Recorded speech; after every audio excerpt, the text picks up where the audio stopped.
আসসালামু আলাইকুম প্রিয় শিক্ষার্থীরা, আজকে আমরা 13 অধ্যায়ের নবম দশম শ্রেণী সিলেট বোর্ড একটি বোর্ড প্রশ্নের সমাধান নিয়ে হাজির হলাম। দেখো সবাই, এখানে দুইটি সমীকরণ দেওয়া আছে। 3+5+7+ ডট ডট ডট ধারাটির দেখো n সংখ্যক পদের সমষ্টি তারা দিয়ে দিছে। তারপরে দেখো 1+1/3+1/9 ডট ডট ডট একটি ধারা। তোমার আগে নির্ণয় করতে হবে দুইটা ধারা, সমান্তর দ্বারা গুণোত্তর দ্বারা। যদি তুমি সমান্তর দ্বারা গুণোত্তর দ্বারা চিনতে পারো তাহলে তুমি খ আর গ ভালো করে পারবে। তো আগে দেখো ক এর সমাধানটা আগে আমরা কাজ করি। ক এ কি দেওয়া আছে? log 11। তারপর ব্র্যাকেটে দেওয়া আছে 3 ঘনমূল 11 ইন্টু √11 এর মান নির্ণয় কর। তো আমরা কি করলাম, দেখো কি করছি, এখানে দেওয়া আছে মানটা আগে নিলাম। এখানে log 11 আছে, এখানে দেখো 3 ঘনমূল 11 ইন্টু 11, এটা আমরা দেখে দেখে উঠাইলাম। এইখানে দেখো এই যে 3 ঘনমূল, আমরা কিন্তু এটা জানি, হ্যাঁ 3 ঘনমূল মানে কি 1/3 লেখা যায়। আবার যদি 4 ঘনমূল হয় তাহলে এটা 1/4 লেখা যায়। তো ওই সূত্র অনুযায়ী আমরা কি করলাম, এটারে 1/3 লিখলাম আর এখানে ইন্টু 11 এর 11, আর রুটের মান তো তোমরা জানো, রুটের মান হচ্ছে কি হাফ। এখানে দেখো log 11 আর এখানে 11 কয়টা আছে? দুইটা আছে, দুইটা থেকে আমরা একটা কমন নিলাম। এখানে দেখো 1/3 লিখলাম, আর আমরা জানি লগের অধ্যায় যোগ থাকলে গুণ হয়, গুণ থাকলে যোগ হয়, ভাগ থাকলে বিয়োগ হয়, বিয়োগ থাকলে ভাগ হয় কাজের সাথে। এখানে দেখো গুণ আছে তাহলে যোগ দিলাম, আর এই হাফের এখানে 11 দেখো এখানে 3 দুগুণা কত? 6। আমরা 3 এর আর 2 এর লসাগু বের করছি। দেখো এটারে কোনো সংখ্যা দিয়ে যায় না ভাগ, তার মানে 3 দুগুণা কত হয়েছে? 6। তো এই যে আমরা 6 বসিয়ে দিছি লসাগু, হর দিয়ে ভাগ, লব দিয়ে গুণ। হর মানে কি প্রথমে 3 আছে, 3 এর নামটা 6 এর ভিতরে গবা যায় 2 বার, তাহলে 2 একে 2 যোগের যোগ, আবার 2 এর নামটা 6 এর ভিতরে গবা যায় 3 বার, 3 একে 3। উপরে যোগ করলে পাইবা 5 আর নিচে যা আছে তা। দেখো এখন এটা হচ্ছে সূচক, সূচক আকার আছে, আমরা জানি কোনো লগের অধ্যায় যদি সূচক আকারে থাকে এটারে সহগ আকারে আনতে হয়। তো আমরা আগে নিয়ে আসছি আর log 11/11। তো আমরা জানি লগ এরকম আকারে যদি কোনো মান থাকে a ইন্টু a, এটার মান হচ্ছে পুরোটার মান হচ্ছে 1। ওকে, তো 11 এটার মান হচ্ছে কি 1। তো 1 দিয়ে 5/6 এর যদি তুমি গুণ করো কোনটা আসবে? এটাই আসবে। ওকে, তো আমরা দেখো ক এর মান পেয়ে গেলাম। এখন ক্ষয়ে কি বলছে দেখি আগে। ক্ষয়ে তোমাকে কি বলছে? ক্ষয়ে বলছে 1 নং ধারাটির n এর মান নির্ণয় করো। তাহলে এই যে তোমার দেখো 1 নং ধারাটা, ধারাটা কি ধারা? ঠিক আছে, এখানে বলছে যে n এর মান নির্ণয় করো। n এর মান নির্ণয় করতে হলে তোমার একটা জিনিস মাথায় রাখতে হবে, যেটা কি ধারা, আগে তোমার এটা নির্ণয় করতে হবে। তাহলে আগে আমরা দেখি ধারাটা কি। দেখো ধারাটা এরকম দেওয়া আছে, কি দেওয়া আছে? 3+5+7+ ডট ডট ডট। এখন বিষয়টা হচ্ছে তুমি সবসময় দ্বিতীয় পদ থেকে যদি প্রথম পদ আগে বিয়োগ করো দেখবা 2 পাইবা। আবার দেখো 7 তৃতীয় পদ থেকে দেখো দ্বিতীয় পদ যদি বিয়োগ করো 2 পাইবা। প্রত্যেকটা পার্থক্যের মান 2 2 আসতেছে, মানে সমান। যদি দেখো যে প্রত্যেকটা পার্থক্যের মান সমান আসে তাহলে এটা হলো সমান্তর দ্বারা। ঠিক আছে, তাহলে আমরা অবশ্যই এটা বুঝে গেলাম এটা সমান্তর দ্বারা। তাহলে সমান্তর দ্বারা কি বলছে? সমান্তর দ্বারা বলছে n এর মান নির্ণয় করার জন্য। তো n এর মান যে নির্ণয় করবো, এখানে আবার বলছে n সংখ্যক পদের সমষ্টি। তাহলে তোমার n সংখ্যক পদের সমষ্টির সূত্রটা আগে তোমার জানতে হবে। তো যেহেতু এখানে n সংখ্যক পদের সমষ্টি বইলে দিছে, মান তারা দিয়ে দিছে, তাহলে আগে আমাদের মাথা রাখতে হবে n সংখ্যক সমান্তর দ্বারা n সংখ্যক পদের সমষ্টির সূত্র কি? n সংখ্যক পদের সমষ্টির সূত্র হচ্ছে Sn ইকুয়াল কি লেখা যায়? Sn equal n/2 second bracket 2a plus n minus 1 into kd। এটা হচ্ছে কি আমাদের সূত্র। তো যাই হোক, আমরা সমষ্টিটা নির্ণয় করে n এর মানটা নির্ণয় করবো। তো আমরা প্রথমে কি করলাম, এখানে যার যার মান আছে ধারা থেকে আগে এর মানটা নিলাম। এ মানে কি প্রথম পদ, তারপর সাধারণ অন্তর। অন্তরের সূত্র কি? অন্তরের সূত্র হচ্ছে দ্বিতীয় পদ বিয়োগ প্রথম পদ। তাহলে দ্বিতীয় পদ 5 - 3, প্রথম পদ বিয়োগ করলে 2 হইবে। তাহলে ডি এর মান আমরা পেয়ে গেলাম। এখন যেহেতু সমষ্টি বলছে নির্ণয় করার জন্য, এইজন্য আমরা সমষ্টি সূত্রটা লিখলাম। আমরা জানি n সংখ্যক পদের সমষ্টি, n সংখ্যক পদের সমষ্টি হচ্ছে Sn equal n/2 second bracket 2a plus n minus 1 into G. এখন দেখো এখানে যেহেতু সমষ্টির মান আমাদের দিয়ে দিছে, অঙ্কের ভিতরে কখন বুঝবা প্রশ্ন মতে আসবে? যখন প্রশ্নের ভিতরে কোনো সমষ্টির মান দিয়ে দেয় তখন তুমি প্রশ্ন মতে লিখবা। অলরেডি তারা কিন্তু প্রশ্ন মতে তারা কিন্তু মান দিয়ে দিছে। দেখো সমষ্টির মানটা তারা কিন্তু এখানে উল্লেখ করে দিয়েছে 360। কত দিছে? 360।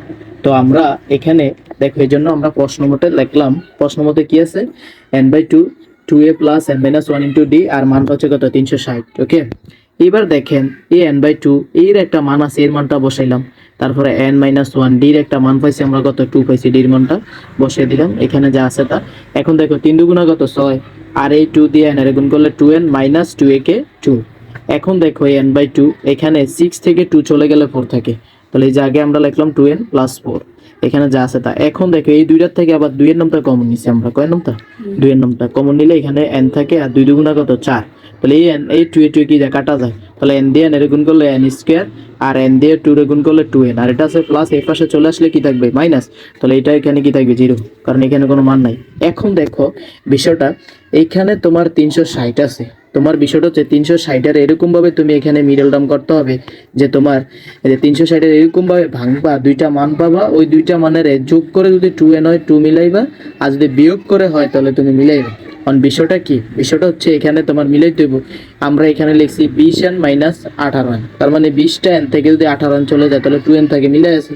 কারণ তুমি তো ডাইরেক্টলি তুমি স্যার আমি কি এটা মনে রাখবো, সব অঙ্কের ক্ষেত্রে আমি কিভাবে মনে রাখবো, এটার জন্য একটা টেকনিক তোমার দিতে পারি। এখানে আছে তোমার কত 360 না, তো 360 এর তুমি কি করবা আগে, এখানে জোড় সংখ্যা যেহেতু তাহলে 2 দিয়ে ভাগ করতে থাকবা।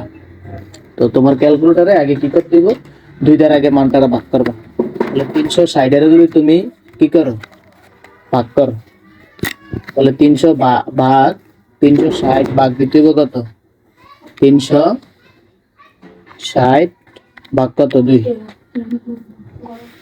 ভাগ করলে পাইবা কত 180, কত পাইবা 180। আবার দেখো 180 রে তুমি কয় দিয়ে ভাগ করবা, ভাগ কত 2, ভাগ করলে পাইবা কত 90, কত পাইবা 90 লিখলাম। তারপর দেখো আবার যেহেতু তোর সংখ্যা আবার আমি 2 দিয়ে ভাগ করলাম, তাহলে 45 দুগুণে কত 90। আবার দেখো এখন কি 45 এর কি 2 দিয়ে ভাগ যায়, তাহলে তুমি 5 দিয়ে দাও বা 9 দিয়ে দাও, 5 নং কত 45।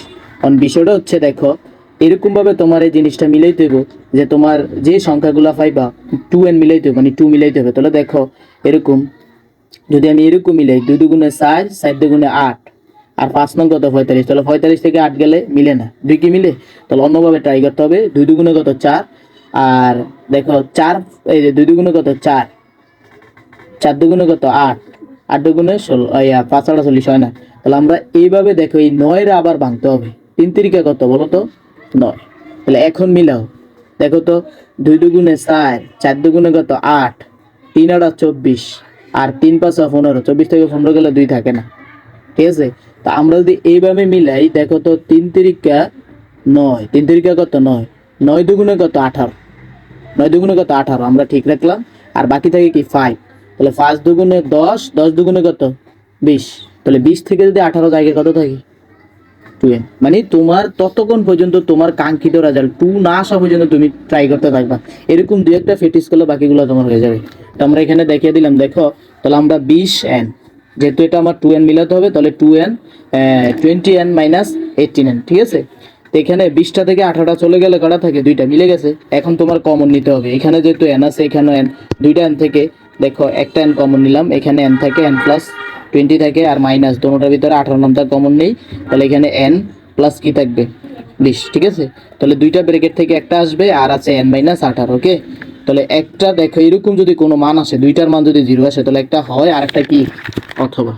আমরা লিখবো দেখো প্রথমে লিখছি হয়, হয় মানে কি n প্লাস বি, তাহলে এই যে প্লাসের মানটা এই পাশে চলে আসলে কি মাইনাস, মাইনাসের মানটা কিন্তু গ্রহণযোগ্য না, এটা হলো ঋণাত্মক মান।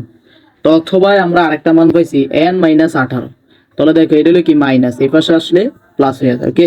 তার মানে এই মানটা হচ্ছে n এর মান। আমাদেরকে প্রশ্ন করছিল তারা n এর মান নির্ণয় করো, কার মান নির্ণয় করো, তাহলে n এর কাঙ্ক্ষিত মান আমরা পেয়ে গেছি। এখন গয়ে কি বলছে প্রশ্নটা আমরা পড়ি। গয়ে বলছে 2 নং ধারাটির প্রথম 9টি পদের সমষ্টি নির্ণয় করো। তো তাহলে দেখো এখানে প্রথমটা যদি সমান্তর দ্বারা পরেরটা এইভাবেই বোঝা যায় গুণোত্তর দ্বারা, তারপরে তুমি ট্রাই করবা দেখো এই যে এটা গুণ আকারে বৃদ্ধি পাবে, যে 3 একে 3, 3 তিরিকা 9, এরকম আকারে দেখবা ধারাটা বৃদ্ধি পাবে, ঠিক আছে। এটা হলো গুণোত্তর দ্বারা। এখন বিষয়টা হচ্ছে গুণোত্তর দ্বারা আরেকটা সূত্র দিয়ে তুমি ট্রাই করবা, যদি কোনো সমীকরণে মান থাকে a plus A R plus A R square plus A R cube, এখানে এই সূত্রটা দিয়ে তুমি ট্রাই করবা, ঠিক আছে, যে গুণোত্তর দ্বারা হয় কিনা। এই সূত্রটাকে ট্রাই করবা, এখানে এর মান আর আর মান বসে বসে ট্রাই করলে তুমি বুঝে যাবে এটা কি সূত্র, গুণোত্তর নাকি সমান্তর, ওকে। তো আমরা এটা দেখলাম গুণোত্তর দ্বারা। এখন তারা কি বলছে, বলছে 2 নং ধারাটির প্রথম 9টি পদের সমষ্টি নির্ণয় করো। তাহলে 2 নং ধারার প্রথম পদ আমরা লিখে নিলাম, প্রথম পদটা দেখো এখানে প্রথম পদ কত 1, তারপরে আমরা জানি গুণোত্তর দ্বারা অনুপাত হয়, অনুপাত দ্বারা প্রকাশ করা আর দিয়ে, তাহলে দ্বিতীয় পদ ভাগ প্রথম পদ। ওকে, তো এটারে আমরা চেঞ্জ করে দিছি, তো 1 একে 1 নিচে 1 3। এখানে দেখো এই একটা জিনিস মাথায় রাখতে হবে, গুণোত্তর দ্বারা দুইটা সমষ্টির সূত্র। ওরা এখানে 9টি পদের সমষ্টি বলছে, তারা কয়টি পদের? তো সূত্রটা কি জানো, যদি একবার 1 থেকে যদি আর মান ছোট হয় তাহলে হয় একটা সূত্র, ঠিক আছে?